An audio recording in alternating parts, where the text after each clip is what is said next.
Good morning, Dr. Joe Schneider for My POTS Podcast. So mypotspodcast.com is the place that you can get some answers about postural orthostatic tachycardia syndrome, postural orthostatic tension syndrome, or blood pressure.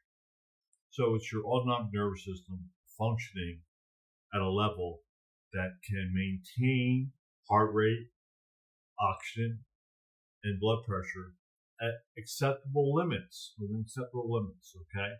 So when that you don't have acceptable limits, your heart rate's too high, you walk up steps, it may go up to 160, 170, 180. If you have anxiety, your heart rate may go up even higher. Your heart rate may go up, and your blood pressure may go down, causing you to have dizziness and syncope and so forth. So there's a lot of things happening now with looking at dysautonomia and looking at how your autonomic nervous system, your automatic system runs to support you. You don't think about it. It should run without thinking. It should run without you having any thought behind it. So it brings up for me capacity. So after I had my stroke, I went to Dr. Mike Cordaria, and a brilliant functional medicine doctor and functional neurologist. And he would say, autophagy, Joe, autophagy. And so at the time, after the stroke, I had no clue what he was talking about. But he put me on a 3-day fast. Three-day fast. I get up there, I'll tell you what, the guy had no mercy. He wanted to get my brain better. So autophagy is your brain's ability to clean up debris, clean up infection, clean up things that are going on with it that are destructive to the brain.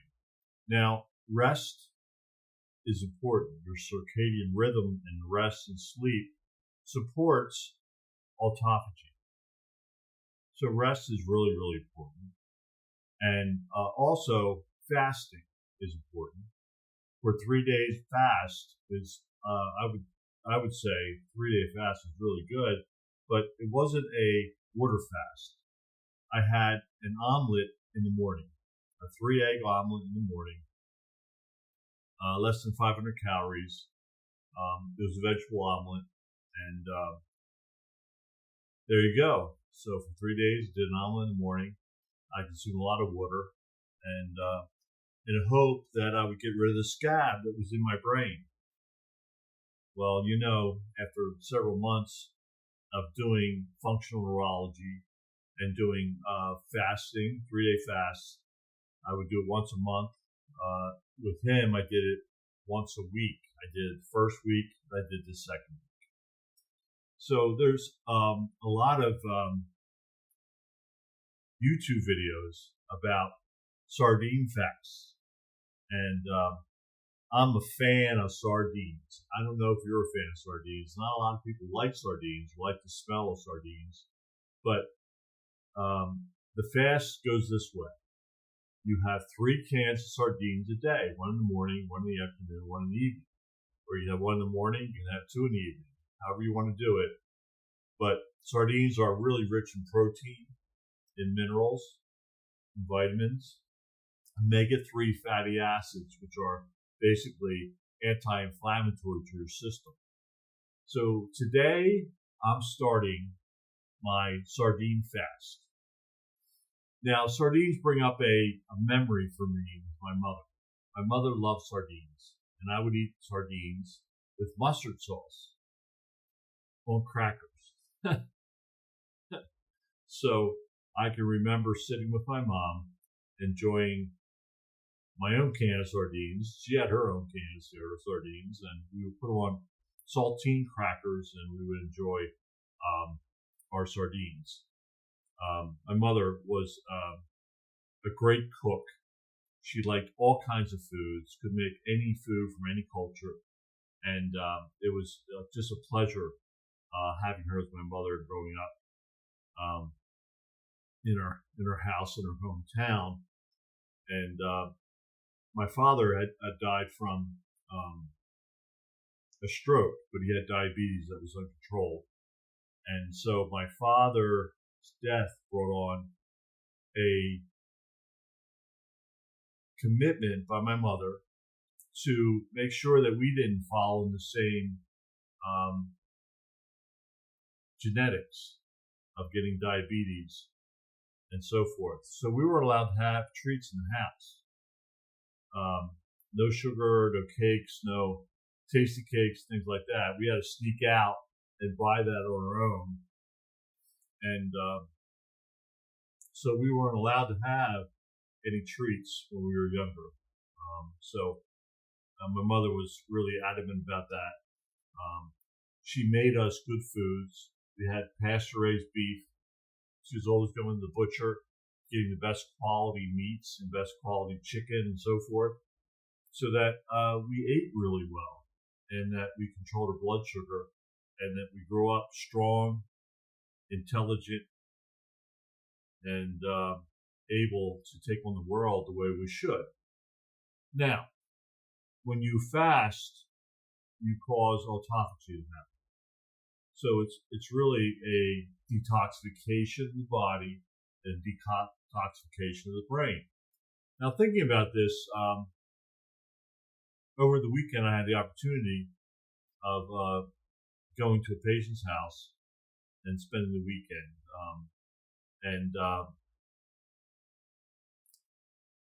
It was a realization of a patient who had a stroke and what stroke is about and what a stroke does. So we know the stroke is, if it's an ischemic stroke, we kill a portion of the brain.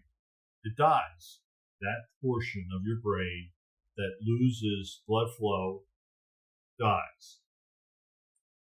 Or we can have a hemorrhage in the brain, and that portion of the brain that has the hemorrhage and causes scab, where there's blood instead of neurons and axons, dies. When you have an anoxic stroke, where you lose oxygen to the brain, you have a heart attack, and your heart stops pumping, you're not pumping blood to the brain, there's no oxygen, parts of your brain die. Or you lose your brain and you end up dying also. And that's the realization of brain injury, especially due to stroke. So my stroke was in my subcortex. It took out some of my basal ganglion on the left side. It also took out some of my thalamus on the left side. So it was subcortical mostly. So that area died. I had a scab in my brain. And so I lost capacity to do work, not only in my brain, but in my body. I became paralyzed on the right side of my body, from my face, my shoulder, my torso, and my leg on the right side. But it wasn't a weakness paralysis. It was a paralysis of thought. So the subcortex is a relay to your body. So the parts in the cortex were working fine, but they had no way to communicate with the rest of the body. So when when that area of the brain has neglect, then your cortex over time loses capacity.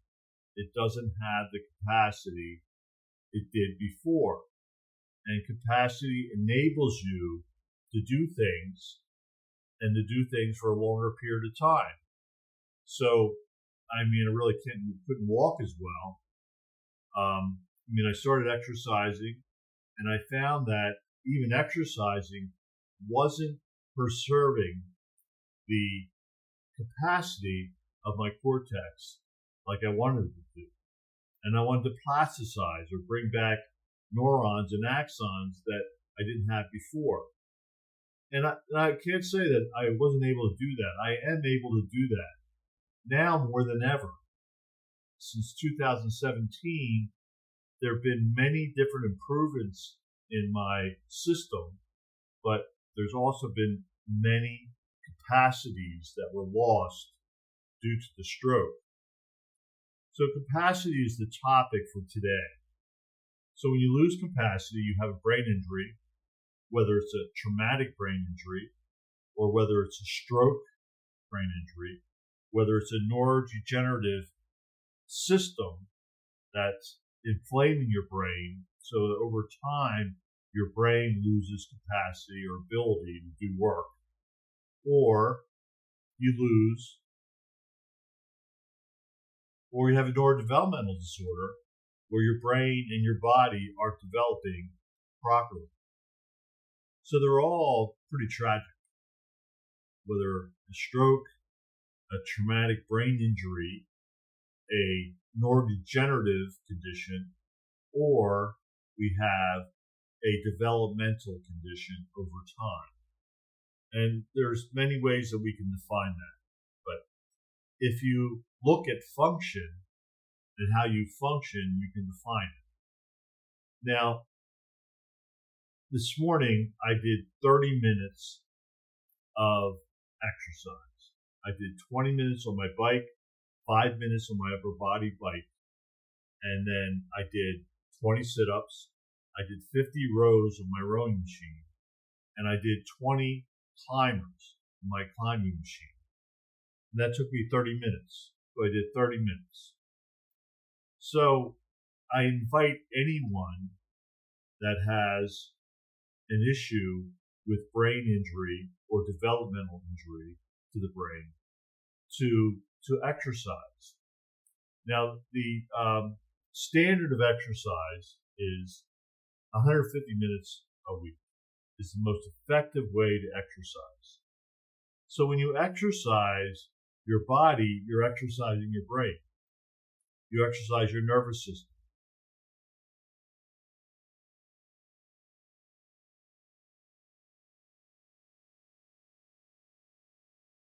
You exercise your nervous system. You exercise your blood vessels. You exercise your lymph system. You pump lymph. You exercise your digestive tract. You exercise your circadian rhythm for wakefulness and sleep. Now, I know it's a lot more complicated than that, but they're the basics, and we've got to be brilliant at the basics. We don't want to be just brilliant and complicated, but we want to be brilliant at the basics. So when you exercise physically, your digestive tract works better. Your autonomic nervous system kicks into its state of body need, all right? So when I exercise, I'm going like this. The muscles are saying, give me energy, give me energy, give me energy, right? So when your muscles are shouting, give me energy, you're sensing that in your system.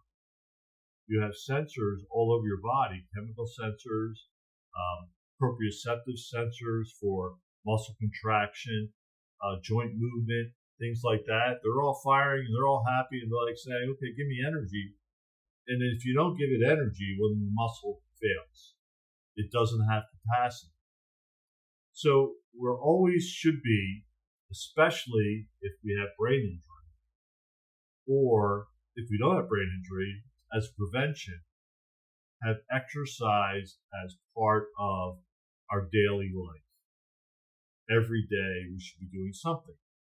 Now the 150 minutes could be 30 minutes, 5 days a week, 30 minutes, 5 days a week of aerobic type exercise, moderate capacity exercise that raises your heart rate, gets your blood pumping, gets the nerves firing, and getting everybody happy within your body, because we were made to move. Our body and our brain were made to move within our environment, right? There's reasons why we have to move in our environment. In ancient cultures, it was go hunt something, go pull something out of the ground so that we could eat. So we have energy through food to enjoy our lives or work. or take care of our families and so forth. So that's the simple antidote to return your body to a good capacity so you can do more.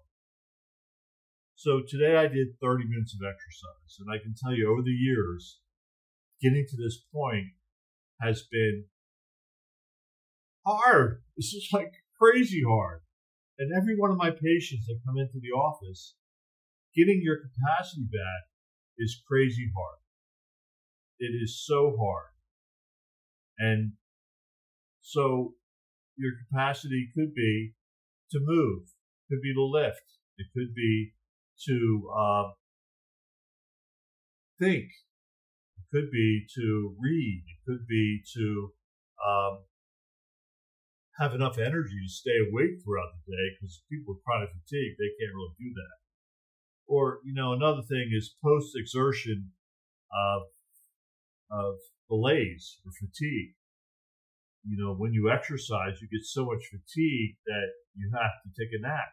You can't do anything else. That's where your capacity is really low. So we must be doing things that improve our capacity.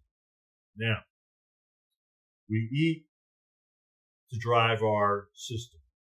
Now, I know that really it's become to a point where now we see advertisements all about food all over the place, restaurants, stuff like that. Supersize it, get fast food, processed food, and things like that. But the truth of the matter is that we eat to fuel our body. And if we don't fuel our body right, we either get weak or too thin, but mostly we're getting too fat. We're big and larger than we need to be to move around the planet in a good, efficient way. So capacity and efficiency are two good words that we want to shout from the highest mountain. Because if you don't have capacity, you can't get to the top of the mountain. You can't get to the top of the steps. You can't really take care of yourself. So when I see patients that have stroke and it's severe, much more severe than I went through, and I see them losing capacity. Now, before my stroke, I could ride my bike 30, 40, 50 miles if I wanted to. I could run if I wanted to. I could do things. I like to swim. I could swim, boating, things like that.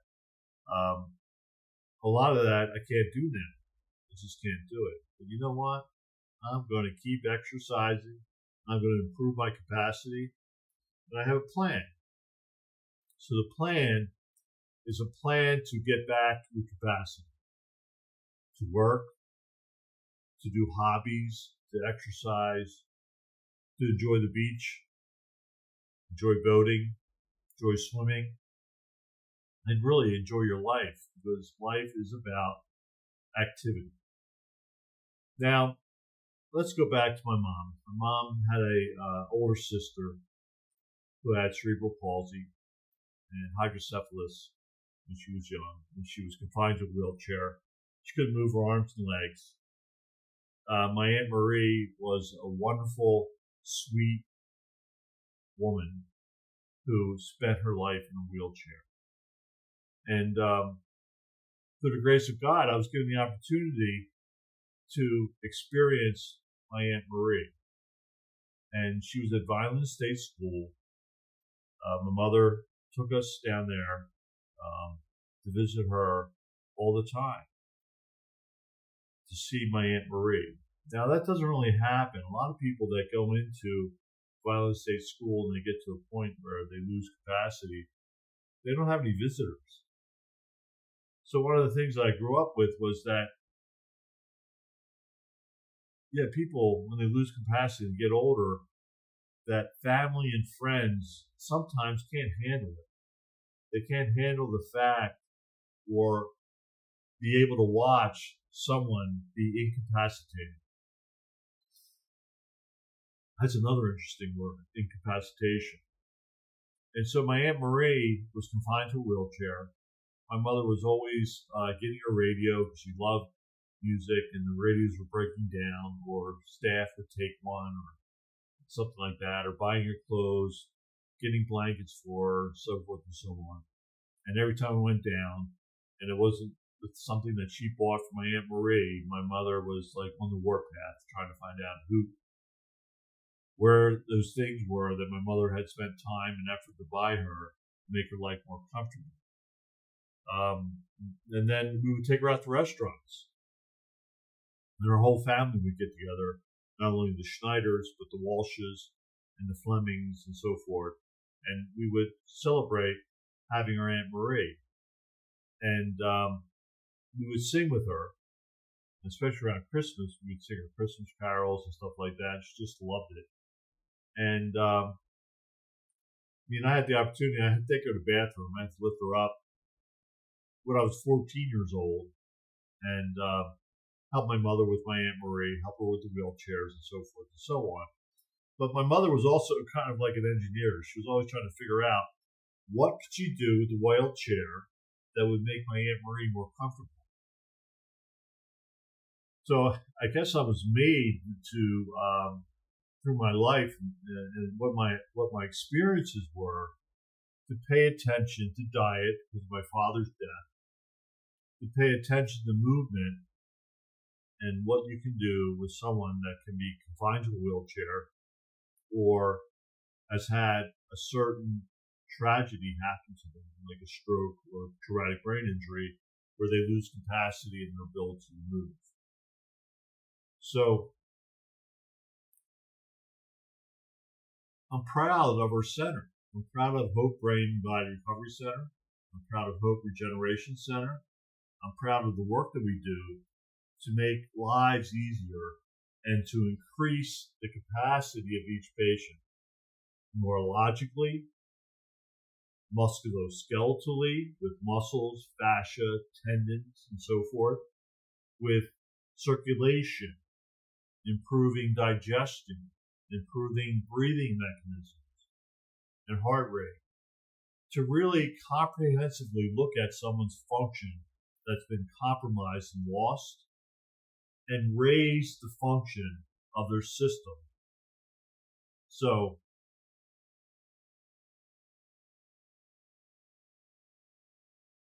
the raising function is what we do.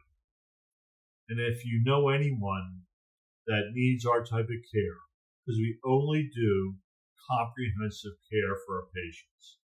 We do comprehensive diagnostics, we do comprehensive exams, we do comprehensive therapeutics in our center. And if you know anyone that is suffering at this point and needs some help, give us a call. Click on the link above and schedule a consult call. We'll go over your case and see if our center would be appropriate for you to come so we can increase your capacity, increase your function, make your life much better than what it is at this moment. So, click on the link above, schedule your consult. And as part of that, if you know anyone that needs good nutrition, we sell a formula in the office, and it's by Engage Global. It's Micro Daily, and Micro Daily is probably the most comprehensive mega dose vitamins in the world. You don't need mega doses. You don't need 50 vitamins. You need formulations, good formulations that were developed to support your body processes.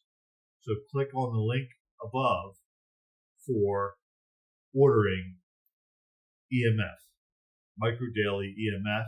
You can get a hydro, which I like. It's either in a citrusy type flavor or a blackberry. They're both very good. They have an energy formula. They have a heart formula. They have all these boost formulas that are just really, really great. It's nutritional science on steroids. It's just the best you can get. So click on the link above and get yourself your Micro Daily so you can be taken every day to support your vitamin needs for your brain, your nervous system, for your muscles, for your circulation, and for your mental health. And you're going to hear more from us on sleep and sleep cycles and how important sleep cycles are to you mentally, emotionally, and physically. So thank you for today and every day. And say your prayers and pray. Because praying is your first start, the basic start for making sure you change your brain.